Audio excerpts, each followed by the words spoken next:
The first people who lived here named themselves. Across the continent in hundreds of languages, the word for people, or the first people, was what they used. Other people existed to trade and talk and fight with, but the continent was vast and travel slow. There were no horses and wouldn't be for millennia. No group could know all the others, so there was no single name for all. Then, from across the sea came a new other people who brought with them great and terrible things. They too had a name for themselves in their own language, but they also brought a name for the first people, Indians. We are in the future from this past, and you in the future from my present, possibly the far future. And the word Indian may have just made you uncomfortable. So let's talk about words. Words are what we make them. Without the words surrounding them, without brains to interpret them, words are but whispers of wind. It's a word's utility to the speaker and the reaction of the listener that causes words to be born and to live and to die. Long after its first use in the New World, the early British and American empires needed a word to collectively describe the first people, and Indian, despite its confused origins, was that word. As the empires expanded, there was terrible conflict. The first people found themselves decimated and scattered. Many forcibly moved to reservations, land unknown with others unknown, needing to act as one new group to survive, to hold on to any sovereignty. As the world progressed from horses to steam to electricity, the nature of conflict changed. Fewer guns and germs, more mines and laws. But the first people were now a tiny minority in the land, while also a multiplicity of groups. For comparison, there are about 200 countries in the world. Within the United States, the reservations number more than 300. Within and without those areas of special sovereignty, there are more than 500 federally recognized tribes, each with a different name. To win the minds of the majority, to get laws securing sovereignty, hundreds of different names for different groups is not helpful. A collective name, one clear in the minds of the majority, was needed, a name useful for unity. In the time of civil rights, American Indians, shortened to Indians, was, despite its confused origins, that name. For words are what we make them, and we can unmake them. As I write this script looking at the past and toward you in the future, I will bet that future history will unmake Indian in favor of Native American or something else.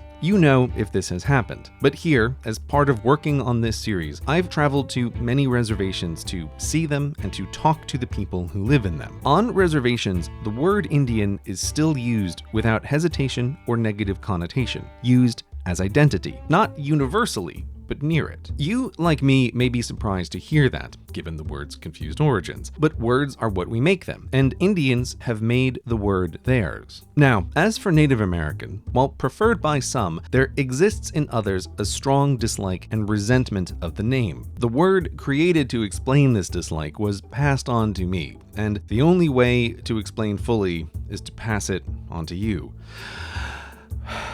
So, the dislike comes from over-inclusivity. I know. But let's stay thoughtful and examine what this word was created to communicate. For at least 300 years, Indian has meant the first people in this part of the world, separated at first, but thrust into a shared history. It is clear, it is sharp. The word Native American, less so. It can include everyone from the top to bottom of 2 continents, a vast number of different cultures and current-day goals and concerns. The histories of North, Central, and South America are as divergent as the histories of Asia, Europe, and Africa. To call a person from here, or here a native Afro-Eurasian would be so over-inclusive as to make it difficult for that human to strongly identify with or rally others under. So it goes for Native American. Additionally, it can feel like yet another thing forced from the outside. Talking to people about this project over the last 5 years revealed a strong correlation. The closer a person had ever been to a reservation, the more likely they would use Indian. The farther, the more likely they would use the word Native American. And that's understandable. Is Indian okay? Maybe, but Native American won't be wrong, and it's useful to express concern and sensitivity as an outsider. But this creates an unstable balance between insider and outsider use of a word. If the majority hesitates over a word, it slides into uncomfortability.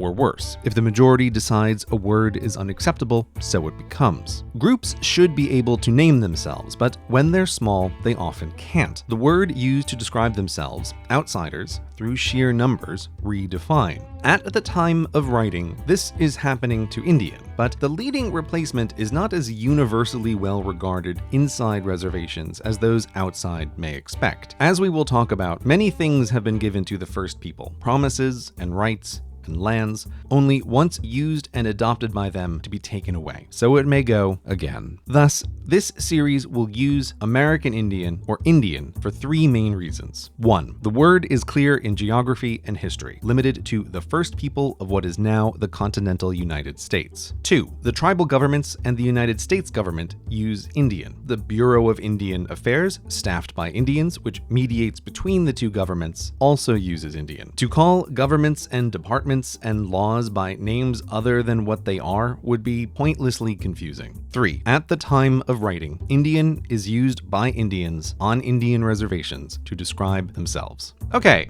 we're well past that point where you hear a word so many times it starts to become meaningless. Fun fact, there's a word for that: semantic satiation. Delightfully alliterative and will cause itself, but I leave that as an exercise to the viewer. This has been 1,300 words in an attempt to explain one. That's complete. We can now move on to the next part.